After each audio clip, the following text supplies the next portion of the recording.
தாவேகா அப்படின்ற ஒரு கட்சி அரசியலுக்குள்ள வந்ததுக்கு அப்புறம் பல இளைஞர்கள் அரசியல் பேச ஆரம்பிச்சிருக்காங்க. அது உண்மை அப்படின்ற பட்சத்துல அதே சமயம் அரசியல் நாகரிகம் அப்படின்ற ஒரு விஷயம் சுத்தமா காணாம போயிருச்சு அப்படின்னு தான் சொல்லணும்.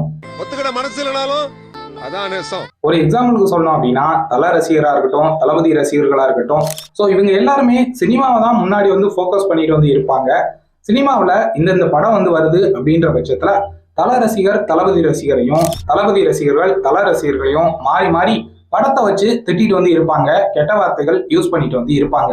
ஸோ இப்படி இருந்த சமயத்துல விஜய் அவர்கள் அரசியலுக்குள்ள வந்ததுக்கு அப்புறம் ஆப்வியஸா சினிமாவை ஃபோக்கஸ் பண்ணவங்க அரசியலையும் ஃபோக்கஸ் பண்ண ஆரம்பிச்சிட்டாங்க. ஸோ அங்க என்ன பண்ணாங்களோ ஸோ அதே மாதிரி இங்க அரசியலுக்குள்ள எதிர்கட்சி தலைவர்கள் எந்த தலைவர்களா இருந்தாலும் விஜயோட தொண்டர்கள் ஆப்வியஸா ஹேட் கமெண்ட்ஸ் போடுறது, அவங்கள கெட்ட வார்த்தைகள் பேசுறது, ஸோ இப்படின்ற மாதிரி அபியூஸ் தான் பண்றாங்க இந்த ஒரு சோசியல் மீடியால.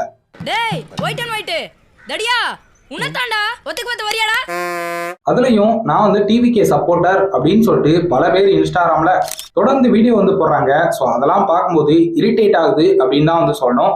தான் பேசுறது தற்குறித்தனம் அப்படின்னே தெரியாம ஒரு விஷயத்த ரொம்பவே கான்பிடென்டா விஜய் சப்போர்ட்டர், டிவிகே சப்போர்ட்டர் அப்படின்னு சொல்லிட்டு கான்பிடென்டா பேசுறாங்க. பட் அதை பார்க்கக்கூடியவங்களுக்கு தான் தெரியுது அவங்க பேசுறது தற்குறித்தனங்கள் அப்படின்னு.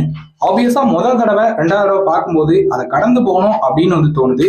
திரும்ப திரும்ப அது மாதிரியான கிரியேட்டர்ஸை, அது மாதிரியான வீடியோஸை பார்க்கும்போது ஆப்வியஸா உண்மையிலே இரிட்டேட் ஆகுது. ஸோ இது மாதிரி உங்களுக்கும் கண்டிப்பா இரிட்டேட் ஆயிருக்கும். அப்படி ஆயிடுச்சு அப்படின்னா மறக்காம கமெண்ட்ஸ்ல போடுங்க.